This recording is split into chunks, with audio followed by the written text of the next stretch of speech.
اور سورت یاسین کی مقدار بڑھاؤ، بادشاہت اور سلطنت آپ کے سامنے جھکے گی.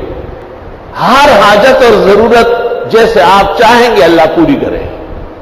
سورہ یاسین پڑھاؤ، ایک دفعہ پڑھتے ہو 2 پڑھو، 2 دفعہ پڑھتے ہو 3 پڑھو. حافظ کے لیے اور یاد والے کے لیے کیا مشکل ہے.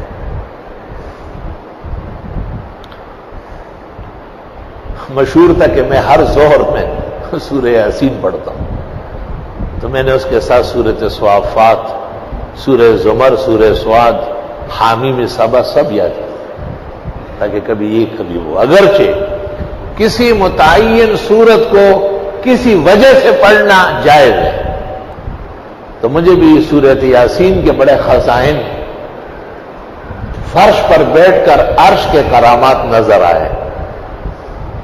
تو میں اپنے مستفیدین اور دوستوں کو جو دینی رشتے سے مجھے استاذ مان رہے ہیں کہ آپ ہر حاجت دین و دنیا کے لیے، ہر ضرورت اور فوائد کے لیے یاسین کو اپنا تاج بنائے سر کا، اور ایمان کا دل افروز رنگ دے دے اس کو. یا سبحان اللہ، مرحبا، اہلا و سہلا، علی الراس والعین.